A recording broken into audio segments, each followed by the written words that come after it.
This episode of Hot Survivors Near You is sponsored by Ravensvale Podcast. If regular fantasy has too many cheerful dragons and not enough disturbing magic, you'll love Ravensvale Podcast. Last time on Hot Survivors Near You, you got shot by Alexis while saving Alexis and moved to a new body courtesy of LifeSave Technology. Hot Survivors Near You is broadcast by DevCorp. No matter what universe you're in, you can always shop at DevCorp. Without further delay, this week's sponsored profiles from Ruff, the dating app for single dogs near you. Are you insta-exhausted of sunglass pics on the beach? Done with your owner's photo-thirsty antics? Want to escape the doggy content mill? White Bichon Frise Mittens seeks nudists for long runs where no one of breeding can photograph us. We'll frolic naked in daisy-riddled fields. There's always bugs in the teeth at 616 North Wildbrook Way. 3-year-old male mastiff Anakin seeks cats for chasing roleplay. They dropped the charges. Meet the new me for dinner at Collins Park weeknights after 7. Golden Retriever Buddy seeks human ball for throwing arrangement. Tennis, baseball, and squeaky toys preferred. Exceptions made for convertible owners. Nervous Terrier Snickers wants to commit. If you leave me, you must come back again. But don't leave just to come back. Looking to fetch the perfect partner who never leaves again? Perky athletic Chihuahua Ashley seeks Great Dane for fun and revenge. Let's sip puppuccinos at Auburn Park, walk the promenade together, and dine at Senior Steaks. We'll do it for the gram. This is not about my ex, who I am totally over. Bring a glossy coat for pictures. That concludes this week's messages from Ruff. We return you to Hot Survivors Near You in progress. You selected Checkers. Oh, now the guest sponsor makes sense. You poor doomed son of a bitch.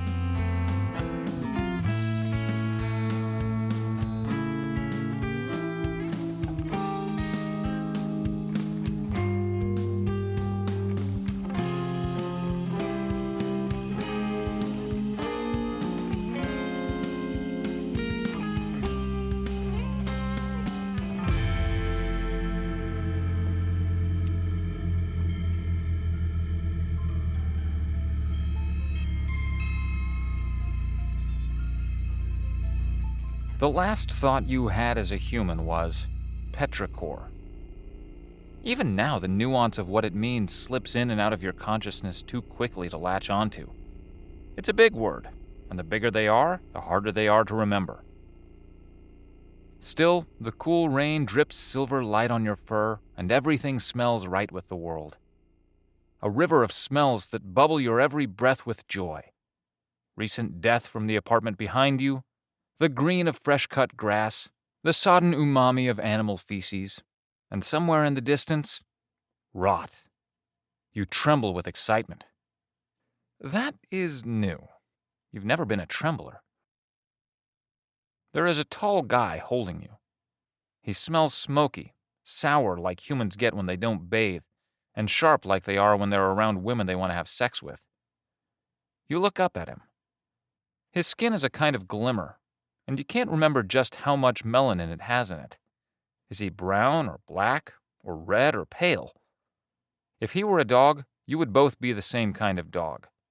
You know this for certain. All people are the same kind of dog. It's Sage.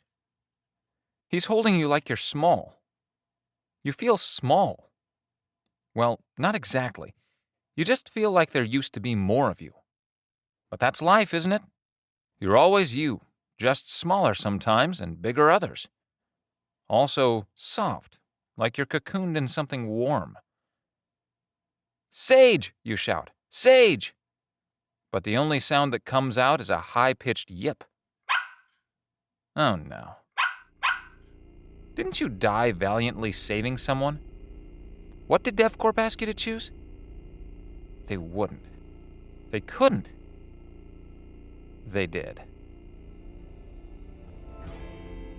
You look over at Alexis, and she is everything she always was.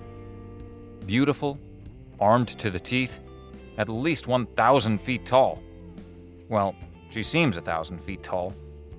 You know just by looking at her, you would do it again. You would die for her as a tiny, yipping dog, just as proud of yourself as when you were a person. If it's possible, you feel smaller. I think Checkers is cold. She's trembling. You ready to get out of here? Mind if I tag along? Asks Sage. I'm kind of down a roommate. I'm not cold. I still have all these human wants and needs, and I think I still love Alexis, but I'm a dog. Can she even love me as a dog? I might be a girl dog. Can she love me as a girl dog? This is probably the only way she can love me, as a harmless little lap dweller. Oh no, am I actually neutered? I have to get back to my old body. What did the LifeSave recording say? The healthiest version of me from 24 hours ago? Does that mean in a day I'll be stuck hopping dog bodies forever? Oh my God, Sage, you've got to help me. Sage, I can't be a eunuch, man. I need you to get it together and be an adult just this one time. Sage, help, help, help. She is worked up. I'm afraid her barking might attract them. I love Alexis. You know I do, Sage. I know you think it's just an obsession, but look at her. It's the end of the world, and her dress is perfect. Her teeth look like they could bite clean through a cow femur, so sharp. And that fur, magnificent. She even smells like, well, she smells sad. Sad with a side of fake coconut shampoo and spilled coffee. But none of that matters because we would have had the most beautiful puppies and... That dog is loud. I'll be right back. I want to grab something. Alexis said. She ran back in her apartment and returned with a silver locket. I wanted to give the guy his hero moment. He did come here. He did save me. But seriously, I need my picture of Nana. She shares a look with Sage that seems suspicious to you, but the meaning of human facial expressions is less obvious now. As they start walking down the hall, you see translucent outlines of dozens of versions of yourself, Sage, and Alexis. Users of LifeSave technology may experience multiverse variant syndrome. You will briefly see all the versions of yourself across the multiverse that converge at this point in space-time. Hallucinations, fraudulent love, and feelings of unreality are normal. But if you smell butterscotch, you are experiencing consciousness failure. Some of the outlines of you are still human. In some of them, Sage is the dog, or the three of you are made of jellied tentacles bound together by a flesh sack. Sometimes you and Alexis are holding hands, and it makes your paw ache with longing. In one of them, all three of you are dogs, and this feels like another word in your mind. Friends? Family? Pack? You quiver in your fur. Thank you for beta testing LifeSave technology. It's unpaid volunteers like you that make DevCorp the most profitable company in 3 out of 7 multiverses galaxy-wide. How did you get here? You find your mind is drifting toward thoughts of squirrels. They are so beady and shifty and wrong. You squirm for freedom in Sage's arms. You must protect him from squirrels. He shushes you. The fool! You just want to curl up in Alexis' lap and go to sleep. Maybe she's your owner. Maybe that's why you feel the way you do. How did you get here? Your mind keeps almost catching hold of the answer, but like a squeaky toy, it slips away. You remember something from months ago. Something you were thinking the day you went for an interview at DevCorp.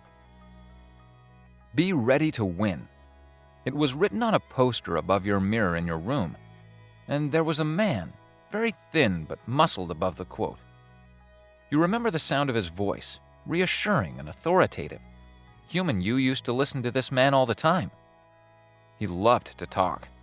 He talked about intentional action, not quitting. Be powerful, be rich, be an alpha. Eating chicken boosts testosterone. Men must take from others so they can provide. And finally, women live on easy mode.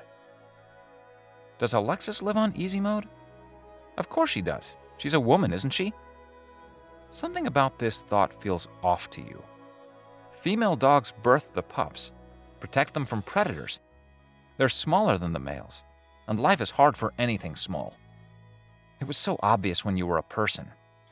Now it seems unclear. Right, you were a person. You worked at DevCorp, home of the very wobbly test tube. And that used to be your mantra. Be ready to win. Heard from the famous podcaster Andrew something.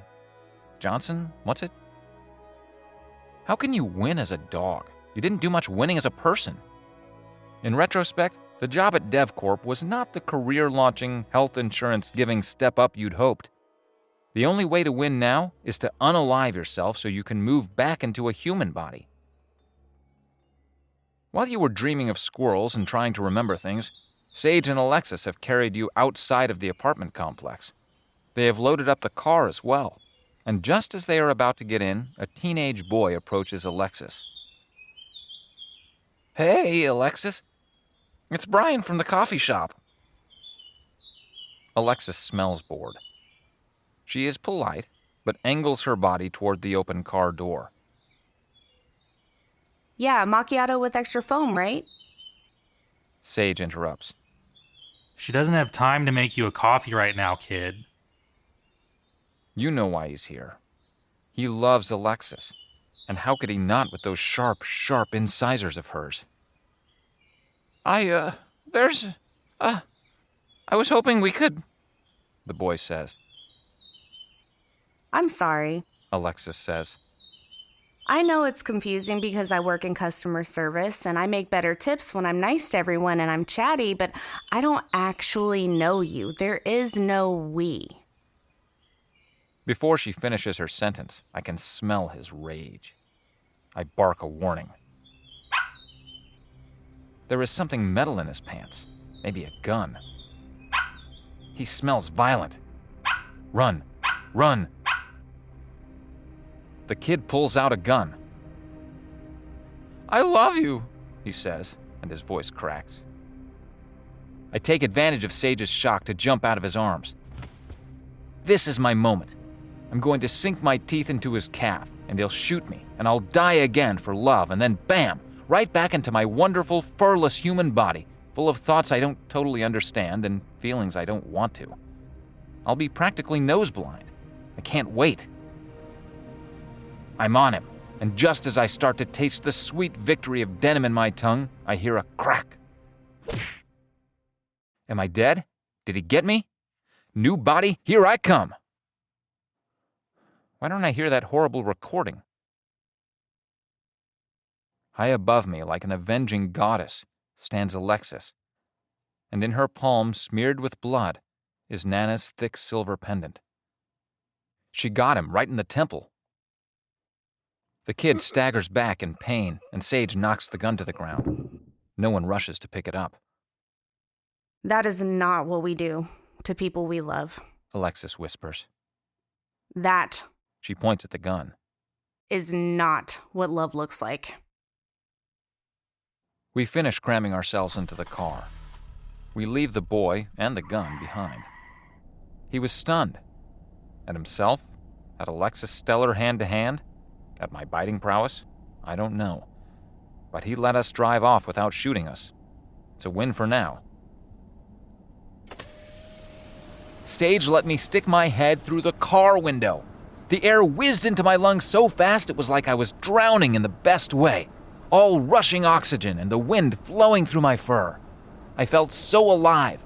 Every atom, every particle of me was wind and sun and light splitting smaller and smaller and more radiantly into even smaller pieces until somehow, finally I was whole. And the smells, leaves and dirt and flowers blooming and bursting through the dirt, verdant and luminous and reeking of life. Sage fed me something egg-like from his pocket, and nothing has ever tasted so good. When I couldn't possibly smell anymore, I slept. I don't know why the squirrel is ominous. He has the beady little eyes of a criminal. He stinks across the grass, body sweat mixed with rancid dirt. The sun shines brilliant pale white through the trees, but this furry savage remains in the shadows, nibbling his nut. How dare he? That could be my nut. That could be my shady spot to lie down. I've never hated anything the way I hate him.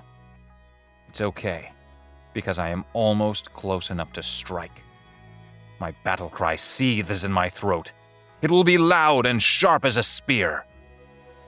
The grass is oddly warm moving under my paws, and murder runs hot through my veins like lightning made of hate. Vengeance is upon me. I feel the echo of this moment through time. Jaws, snarls, spurts of blood, and a sacred word. Hunt. The squirrel must die.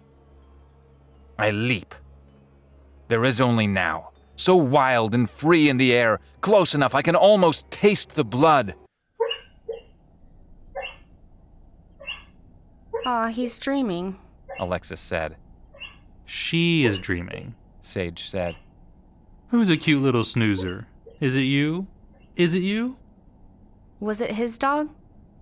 Nah, our neighbor Glenneth. She's no longer able to care for her. Right, well, a dog could be useful if we can train it to only bark at those things. If it barks all the time... She's a good girl. We'll get her to quiet down in no time. Sure you will, of course. Is there anyone you need to call? Or someplace you want me to drop you? Most of my people are outside of town. They do stream the news out there, though. They're better off than us right now. My dad's in Tokyo for the summer, so he'll hear about it when he hears about it. Mom was never really around. What about you? I made my calls in the apartment. My mom is all set up, housed on a beautiful property. It's on an acre of land with flowers, a tall fence, and a shotgun. She'll hold for a little bit. Most of their family is gone, though. And I work 2 jobs, so I watch old movies by myself when I'm not at work. I hate to say I don't know anyone worth saving, but... She kind of winced and shrugged at the same time. Well, we've got all the guns and ammo you might want and a trunk full of beans. What should we do? Wanna go to the weed emporium? Sage sorts through various bits of junk and hastily thrown ammo in the back seat.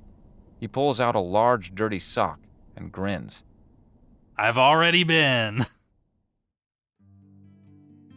Nothing hurts when I wake up, and everything is warm and pleasant and snoozy. There is fur in my eyes, but I have nowhere to be and nothing to do.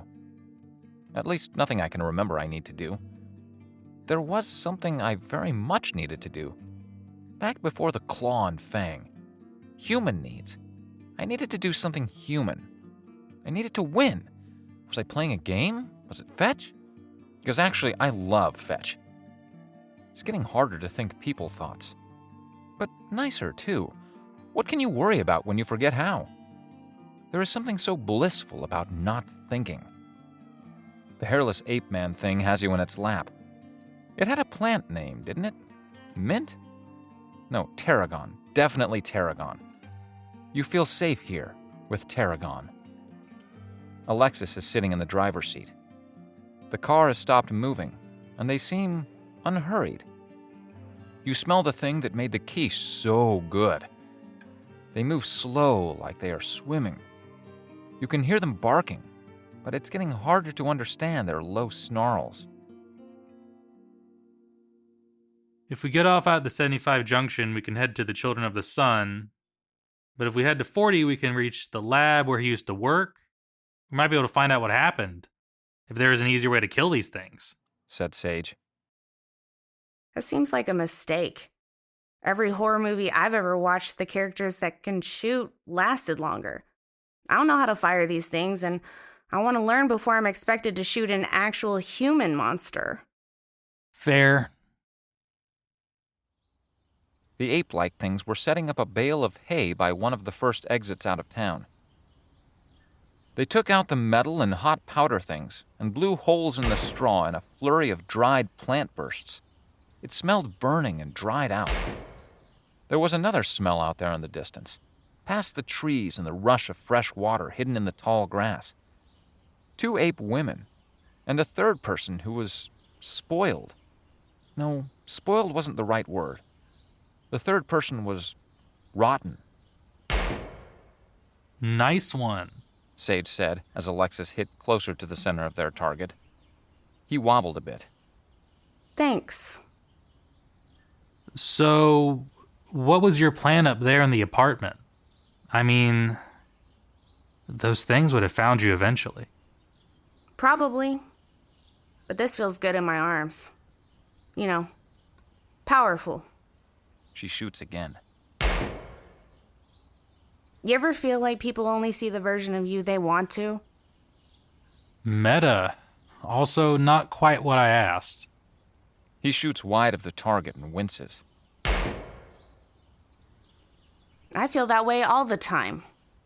Like no one really sees me, the things that I am, the things that I can do. She shoots again, closer to the target this time. That's how it works, I guess. Aim and shoot. Aim and shoot. Closer and closer until you're there. Sage nods. If anything, his aim is getting worse. His next shot grazes a tree. I was gonna barricade the door to my apartment. When I ran out of food, I was gonna try to kill them one at a time in the hallways. Choke points work both ways. If your opponent is slow and stupid, but relentless, setting them up to fight one at a time is an option. I could steal food from all the other apartments that fled. Like a mouse in a big, big maze. That could have worked. Maybe. Maybe it was suicide with extra steps. The hairless ape women are holding the rotten thing. It is shaped like a hairless ape man, so the rot has not taken the whole thing over yet. Their growls are high and panicked. Alexis will know what to do with them. She has a way of being that makes things simple. What was it called? Easy something? I told you they can't help us. It's a woman and her bald girlfriend. The stranger snaps. He is supported by an arm around two women. One in her late teens with a neon pink jacket, short black hair, and teal socks. The other in her late 20s with long gold-brown hair and sharp features, wearing a faded floral dress. He has on a red shirt with printed white letters and a pair of ripped jeans, with one shin sporting a bloody open gash. Sage and Alexis stare at him in shock. Women can't shoot. They'll drop the guns if they have to fight any of those things, and we'll all die. Give me the gun, little lady. The stranger pulls his arm from around the teenager and makes the gimme gesture with his open palm. Alexis laughs straight at him. You know, misgendering hurts, and I'm clearly a dude. Alexis finishes laughing. She checked her gun. 2 bullets left. No.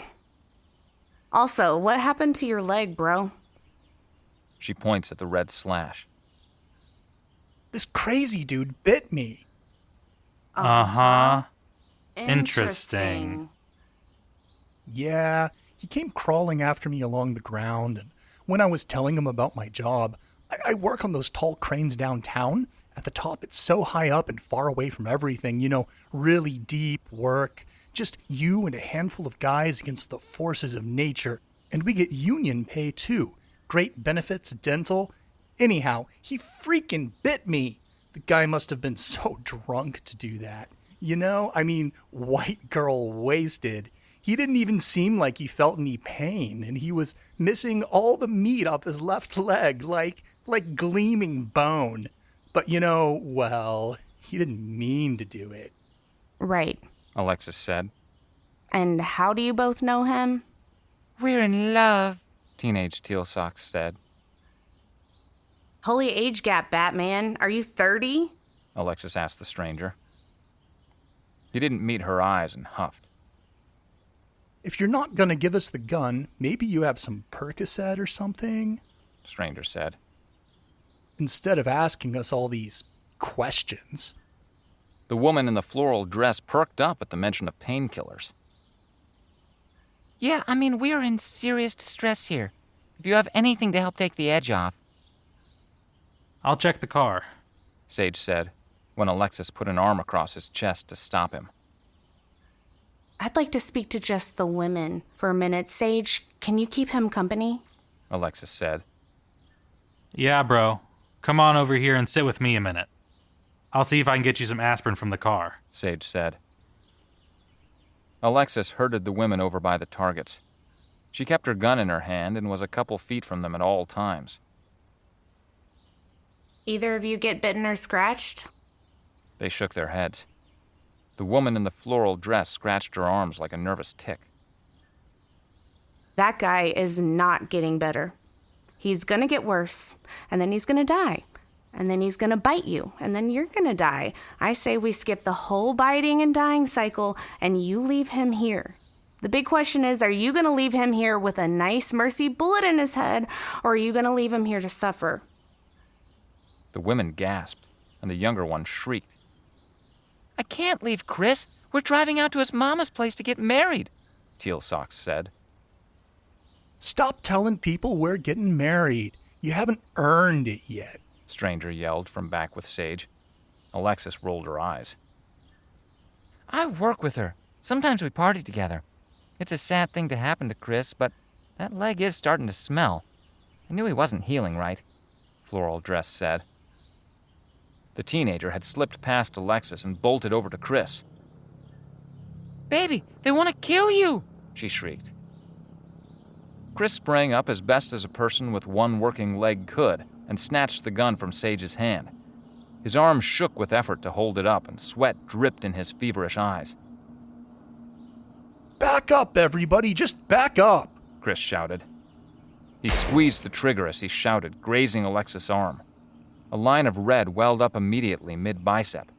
Blood dripped on her jeans. I'm so hungry. Why does that smell like pancakes? Why do you all smell like pancakes? Chris shrieked. He pointed the gun back and forth at all of them, including his girlfriend. From somewhere in his belly, a low growl rumbled. Since the dawn of time, every civilization has had stories of bravery. The Battle of Britain, where the bold British airmen held off the Luftwaffe in the Nazi invasion in World War II. The army of Constantine trying to fend off the Ottoman hordes, outnumbered 2-1. The American Revolution for freedom from Great Britain. No taxation without representation. The final charge of the Light Brigade. There have always been warriors, men and women willing to sacrifice everything for their loved ones. And though no larger than a big chicken, Checkers followed in their footsteps. Across the dew-dripped field, eyes squinting into the glaring sun, her fawn-colored fur sitting hot and heavy on her back, she surged through the boundless yellow meadow weeds, immune to the burn of their thorny stems, eyes centered on a single purpose. Checkers charged as fast as her stubby legs could carry her. Her teeth, a sharp flash of white, claw and fang. Her thoughts, the sweet song of blood. That rotted thing was not a pile of death. Checkers knew exactly what threatened Alexis. That thing was the biggest, shiftiest damn squirrel she'd ever seen. She channeled the fierceness of wolves, the agility of a Labrador, the sheer boldness of a Chihuahua, squaring off with something over 10 times her size. That shifty, rotting squirrel was going down, and there was nothing any of them could do to stop it. Between Chris and the red shirt training a gun on them and the speed of her attack, Checkers had made it halfway across the field before anyone noticed her. Calm down, baby, Neon Jacket simpered, but she backed up slowly with her hands up just the same. Sage, we're leaving, Alexis said, eyes trained on the man with the gun. Sage, for once, had no thoughts on the subject and slowly moved toward the car. The pain from running so fast stabbed her furry little legs, but Checkers forged on. She was only 10 feet away now. Someone must be cooking pancakes somewhere, Alexis said. She watched Sage moving into place over at the car. She darted her eyes a couple of times at the women, giving them one last chance to run. Her gun was in her hands this whole time, but she hadn't raised it. I don't feel good, The stranger said. Pancakes, He hissed. His arm holding the gun kept dropping, and he raised it again. He stared off at the tree line. It's the adrenaline. Alexis said. Probably gets your heart rate up. Makes you feel sick faster. Ever so slowly, she started to raise her gun. Hey, don't do that. The stranger squealed. In the shadows creeping up from below, Checkers crouched, waiting for her moment. Baby, I think we're gonna go now. The girl said. No, you need to come with me. The stranger slurred. Alexis watched the woman in the floral dress getting in the car with Sage. The thing is, Alexis said with her gun fully raised. we really can't leave the gun behind. It's my gun, and those are my pancakes. The stranger said. His eyes glazed over, and then he lunged. Checkers leaped. "Death to squirrels!" she barked, sinking her teeth into his good leg. The stranger lurched and swung his gun wildly. A shot went off, then a second. The stranger slumped to the ground. At his feet, Checkers panted. A pool of blood spread around her. Men with horns, knights with their gangly wooden jousts, and joining the ranks of the fearless, Checkers the Corgi. Her last thoughts are of Alexis. Dogs have more words for love than humans. Love is a warm lap. Love is a good bone. Love is fetch over and over and over. The days spilling into nights, melting back into days. Love is home, the smells, tastes, the places you belong. Love is guarding those you cherish in the dead of night, in the lazy heat of the afternoon, from the mailmen and package deliveries and missionaries. Love is a soft bed, the tones of a voice you've known all your life. Love is being willing to sacrifice yourself. Love is the right warm lap. In her final moments, her heart, larger for her body than any man's, knew what love was. Love was total surrender. She had won.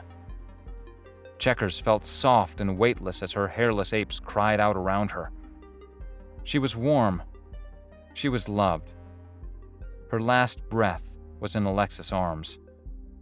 She knew she had forgotten something terribly important, but none of that mattered now. When she closed her eyes for the final time, all the light rushed in at once.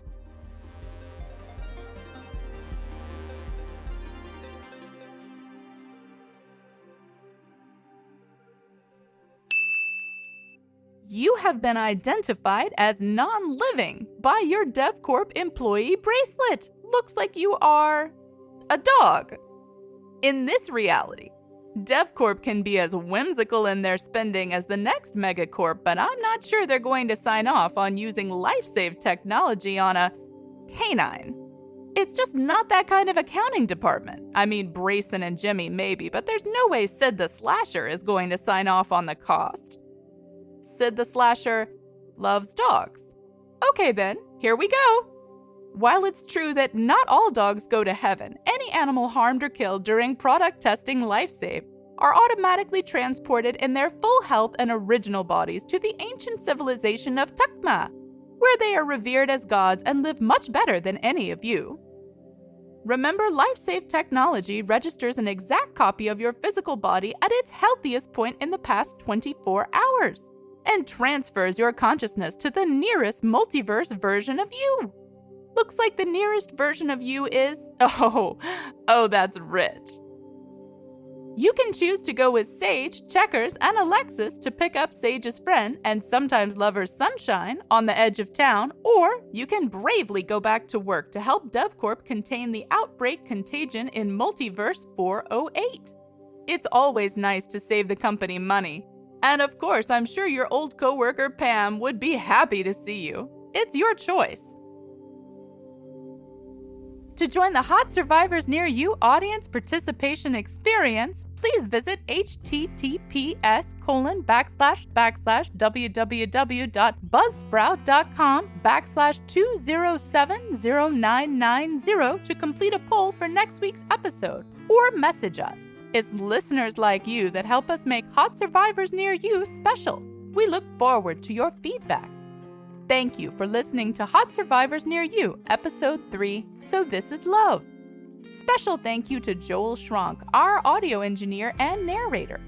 Special thanks to Oak Hill Audio for our musical themes, Jackson Partham as Sage, Kristen Blackman as Alexis, and Sarah Vose for writing, producing, and also voicing DevCorp.